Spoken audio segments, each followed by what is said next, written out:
સુરેન્દ્રનગરના Limbdi Ahmedabad national highway પાસે આવેલા ઓવરબ્રિજ પર 10 ફૂટનું ગાબડું પડ્યું છે। હાઈવે નિર્માણના કામોમાં પણ હવે ભ્રષ્ટાચાર થયા હોવાનું સામે આવ્યું છે। લીંબડી સર્કલ પાસે આવેલ ઓવરબ્રિજ પર એક તરફનો 10 ફૂટનો ભાગ બેસી ગયો છે, જેના કારણે લોકોને ભારે હાલાકી વેઠવાનો વારો આવ્યો। તંત્ર દ્વારા બેરિકેડ મૂકી જે ગાબડા પડી ગયા છે તેનું રિપેરિંગ કામ પણ હાથ ધરવામાં આવ્યું છે।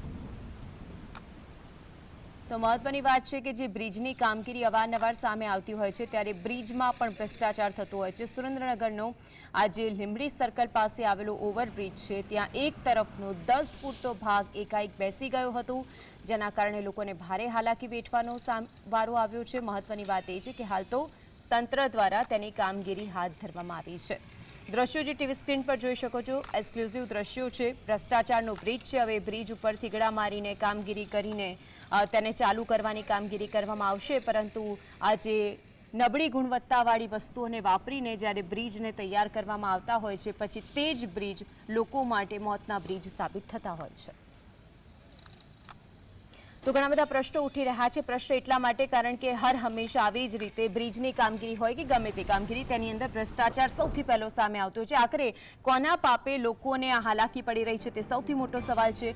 બ્રિજ બનાવવા કરોડોનો ખર્ચ કર્યો છતાં પણ પરિણામ શૂન્ય કેમ છે, આ સૌથી મોટો સવાલ। આખરે કેમ આટલા ઓછા સમયગાળાની અંદર જ આ જે બ્રિજો તૈયાર થાય છે તેની અંદર ગાબડા પડે છે, કોઈ મોટું નુકસાન કે પછી જાનહાનિ થાત તો આખરે તેનું જવાબદાર કોણ હોત તે સૌથી મોટો સવાલ। બ્રિજના કોન્ટ્રાક્ટર સામે આખરે ક્યારે કડક પગલાં ભરવામાં આવશે આ પણ એક સવાલ છે। બ્રિજ બનાવનાર કોન્ટ્રાક્ટરને આખરે કોણ છાવરી રહ્યું છે એ પણ સૌથી મોટો પ્રશ્ન।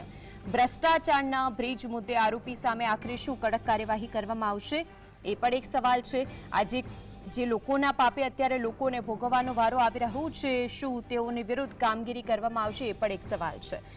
દ્વારકાની અંદર પણ આપણે ઉદાહરણ જોઈ ચૂક્યા છીએ। સુદર્શન સેતુ બ્રિજ જેને વડાપ્રધાન મોદીએ ખુલ્લો મૂક્યો હતો તેની પરિસ્થિતિ શું છે, થીગડા મારીને અત્યારે હાલ તેને શરૂ કરવામાં આવ્યો છે। સુરેન્દ્રનગરનો આ એક બ્રિજ છે તે પણ આપણી સામે છે। અમદાવાદની અંદર આવેલો હાટકેશ્વર બ્રિજ તે પણ આપણી સામે છે। કોન્ટ્રાક્ટર અને મળતિયાઓને ફાયદો કરાવવા માટે આખરે કેટલી રીતે રમત રમાતી હોય છે તે પણ આપણી સમક્ષ છે, પરંતુ આ બધાની વચ્ચે ફક્ત ને ફક્ત સામાન્ય જનતા જ પીસાતી હોય છે। શા માટે આવા બિલ્ડરો, આવા જે લોકો ભ્રષ્ટાચાર કરતા હોય છે તેના વિરુદ્ધ કડક કાર્યવાહી નથી કરવામાં આવતી એ સૌથી મોટો પ્રશ્ન ઉઠી રહ્યો છે। અલગ અલગ પ્રશ્નો ઉઠે છે પરંતુ તેના જવાબ શું ખરેખર મળે છે એ પણ એક પ્રશ્ન છે। સુરેન્દ્રનગરની આ વાત છે। સુરેન્દ્રનગરમાં આવેલો આ જે બ્રિજ છે ઓવરબ્રિજ, જેની નબળી ગુણવત્તા અને કામગીરીને લઈને અત્યારે સૌથી વધારે પ્રશ્નો ઉઠી રહ્યા છે। વધુ માહિતી માટે સંવાદદાતા ફઝલ જોડાઈ ગયા છે। ફઝલ, જે બ્રિજમાં નબળી ગુણવત્તાની કામગીરી હાથ ધરવામાં આવી, આખું ભાગ બેસી ગયું છે, અત્યારે શું વિગતો છે ત્યાંથી? ખાસ કરીને ચોક્કસથી જો વાત કરવામાં આવે તો અમદાવાદ રાજકોટ હાઈવે ઉપર 2200 કરોડ રૂપિયાના ખર્ચે સરકાર દ્વારા 6 લેન હાઈવેનું કામ હાથ ધરવામાં આવ્યું હતું।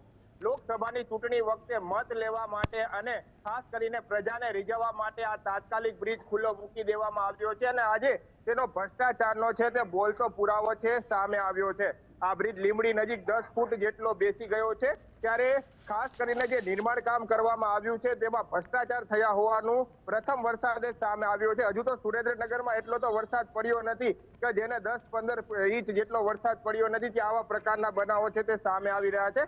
ખાસ કરીને લોકસભાની ચૂંટણી હતી ત્યારે લોકોના મત લેવા માટે અને જે ચૂંટણીનો મુદ્દો હોય છે તે બનાવવા માટે આ બ્રિજ ખુલ્લો મૂકી દેવામાં આવ્યો હતો, પરંતુ આ બ્રિજ ખુલ્લો મૂક્યા ને માત્ર ટૂંકા ગાળામાં આ ખાડાઓ અને ગાબડાઓ પડી ગયા છે। 10 ફૂટ જેટલો બ્રિજ એક તરફથી બેસી ગયો છે। કેટલાક સ્થાનિક લોકો આપણી સાથે છે, તેમની સાથે વાત કરશું।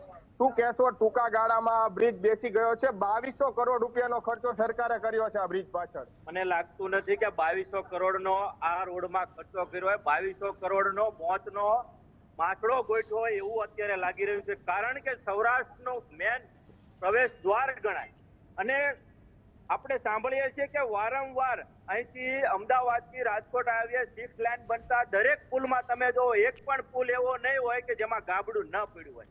તો 2200 કરોડનો મોતનો આ સરકારે માછડો ગોઠવો છે કે 2200 કરોડમાં લોકો આવે અને મરે। હાલમાં જ પરિસ્થિતિ તમે લીંબડી, હજી તો વરસાદ અહીંયા તો વાવણી લાયક વરસાદ પણ ન કહેવાય એવા વરસાદમાં આ પુલમાં આવડું મોટું ગાબડું પડી ગયું, ત્યારે પીએમ એવું કહેવા માંગે છે કે અમે નવી ટેકનોલોજી લાવ્યા છે રોડ બનાવવાની, કે જે દુનિયાની કોઈ પણ દેશ પાસે નહીં હોય. તો શું આ ભારતના પીએમ માટે પીએમ પાસે આવી ટેકનોલોજી છે કે જેનાથી માત્ર ને માત્ર 3 મહિનામાં આવા ગાબડા પડી જાય? આવી ટેકનોલોજી કયા દેશ હવે આની પાસે લેવામાં? ખાસ કરીને આ પુલ બનતો હતો, બ્રિજ બનતો હતો, ત્યારે અનેક વખત ડિઝાઇનો બદલાવવામાં આવી અને આ પુલની છે તે ડિઝાઇન બદલાવાના કારણે ઘણી જગ્યા ઉપર આવા સતીઓ જોવા મળી રહ્યા છે અને ગાબડાઓ પડ્યા છે અને બેસી જવાના કિસ્સા સામે આવ્યા છે. શું કહેશો?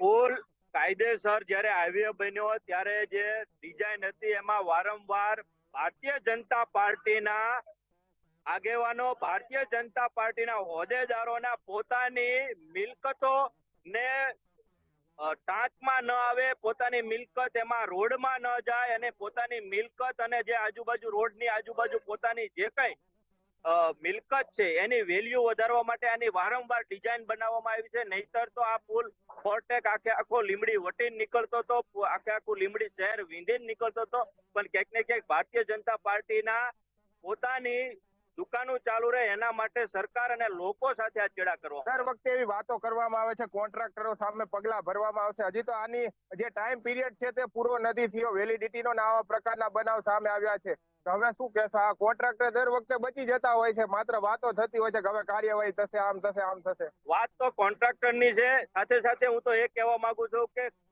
નિયમ એવો છે કે તમારો જયારે પુલ બનતો હોય ત્યારે એક સરકારી એન્જિનિયર અહીંયા સ્થળ ઉપર હોય, કંપનીનો જે અહીંયા કોન્ટ્રાક્ટર હોય એનો એન્જિનિયર હોય અને કોન્ટ્રાક્ટર સાથે અહીંયા હોય.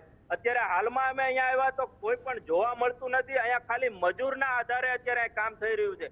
એન્જિનિયર વગર આવડો મોટો પુલ કેમ થઈ શકે? વાત તો એ રહી કે જે સરકારી એન્જિનિયર છે સુતા છે, હજે શું પણ તમે અહીંયા પુલ પડે અને લોકોના મોત થાય એની રાહ જોવે છે. આ જવાબદારી સરકારી કર્મચારી અને સરકારી એન્જિનિયરની છે, જે રોડના અહીંયા હાઈવેના ઓથોરિટી છે એની છે. પણ હજી એક તંત્ર સૂતું હોય અને દર વખતે વાત કરવામાં આવે છે કે આ કોન્ટ્રાક્ટર ઉપર કાયદેસરની કાર્યવાહી થશે. હજે એક પણ એવો બતાવો કે જેના ઉપર કાયદેસરની કાર્યવાહી થઈ હોય, એના ઉપર બ્લેક લિસ્ટમાં એને નાખવામાં આવ્યો હોય. આ થયું નથી કારણ કે એમાં ભાજપના મળતિયાઓના કોન્ટ્રાક્ટર, ભારતીય જનતા પાર્ટીના મળતિયાઓના કોન્ટ્રાક્ટર છે એટલે નથી.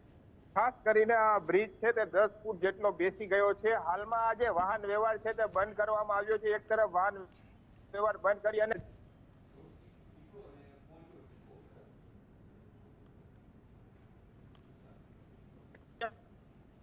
જી ફઝલ, એક પ્રશ્ન એ પણ થાય છે કે આ બ્રિજ ક્યારથી શરૂ કરવામાં આવ્યો હતો? આપે કહ્યું તે પ્રમાણે 2200 કરોડના ખર્ચે જ્યારે બ્રિજ બન્યું છે.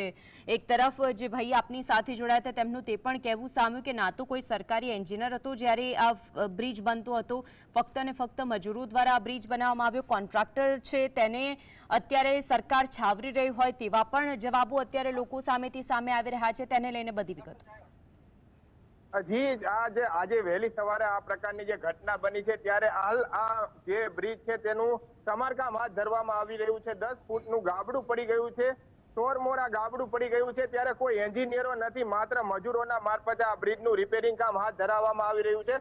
કોઈ મોટી જાનહાનિ હજુ સર્જાશે તો કોણ જવાબદાર રહેશે, કોની જવાબદારી આ રહેશે, તે એક મોટો સળગતો સવાલ છે. કારણ કે આ પ્રકારના કિસ્સાઓ વારંવાર સામે આવી રહ્યા છે. સુરેન્દ્રનગરનો ડોડિયા બાઉન્ડ્રીનો બ્રિજ હોય કે પછી સુરેન્દ્રનગર થી આ લીમડીને જોડતો બ્રિજ હોય, વારંવાર ત્યાં ગાબડાઓ પડી રહ્યા છે. મજૂરો મારફતે હાલ આ બ્રિજ નું જે સમારકામ હાથ ધરવામાં આવી રહ્યું છે, ટૂંક સમયમાં સમારકામ કરી અને ચાલુ કરવામાં આવશે તેવું અધિકારીઓ દ્વારા જણાવવામાં આવ્યું છે. પરંતુ હાલ જીએસટીવીની ટીમ ત્યાં પહોંચી તે સમયે કોઈ પણ પ્રકારના એન્જિનિયરો ત્યાં હાજર ન હતા, અધિકારીઓ પણ હાજર ન હતા. માત્ર મજૂરોના મારફતે આ બ્રિજનું સમારકામ કરવામાં આવતા હોવાનું સામે આવ્યું છે. જી, જે જગ્યાએથી લોકો પસાર થઈ રહ્યા હતા, એક તરફ હજુ તો એવો વરસાદ પણ સુરેન્દ્રનગરમાં નથી વરસ્યો કે આવી પરિસ્થિતિનું નિર્માણ થઈ શકે, પરંતુ આ બ્રિજની અંદર જે હલકી ગુણવત્તાની કામગીરી કરવામાં આવી છે તે આપણી સમક્ષ છે. જી, આ જે બ્રિજ બનાવવામાં આવ્યો 2200 કરોડ રૂપિયાના ખર્ચે બનાવવામાં આવ્યો. અમદાવાદથી રાજકોટ જોડતો 6 લેનનો હાઈવે છે તે સરકાર દ્વારા 2200 કરોડ રૂપિયાનો ખર્ચો કરવામાં આવ્યો. અનેક વખત ડિઝાઇનો બદલાવવામાં આવી, અનેક 10 જેટલા છે તે બ્રિજો રદ કરવામાં આવ્યા અને તાત્કાલિક કામો પૂરા કરવાના અને લોકાર્પણ કરવાની લાલસાના કારણે તાત્કાલિક આ પ્રકારની જે પુલો છે તે ખુલ્લા મૂકી દેવામાં આવ્યા, જેને લઈને આ પ્રકારની પરિસ્થિતિનું નિર્માણ થયું છે. હજુ સુરેન્દ્રનગરમાં સામાન્ય વરસાદ થયો છે કે આવા પ્રકારના બનાવો છે તે સામે આવી રહ્યા છે. હજુ તો એવો વરસાદ નથી થયો. અન્ય જિલ્લાઓ કરતા સૌથી ઓછો વરસાદ સુરેન્દ્રનગર જિલ્લાનો છે, કે આવા પ્રકારના બનાવો સામે આવ્યા છે. વધુ વરસાદ થશે તો સુરેન્દ્રનગરના બ્રિજ, ઓવરબ્રિજ હોય, અંડરબ્રિજ હોય, તેની તો શું હાલત થશે તે તો સમય જ દેખાડશે. પરંતુ હાલ લીંબડી હાઈવે ઉપર આવેલો જે આ બ્રિજ છે તે 10 ફૂટ જેટલો એક ભાગેથી બેસી ગયો છે. જી, આશા રાખીએ કે કોન્ટ્રાક્ટરો સામે પગલાં ભરવામાં આવે અને જે હલકી ગુણવત્તાની કામગીરી કરવામાં આવી છે અને જે પૈસા જે લોકોએ લઈ લીધા છે, પરંતુ લોકોના માટે આ મોતનો બ્રિજ બનાવીને તૈયાર કરી દીધો છે, એની અંદર આ મોતના બ્રિજ ઉપર લોકો કે કોઈનો ભોગ ન લેવાય. આભાર આપ જોડાયા.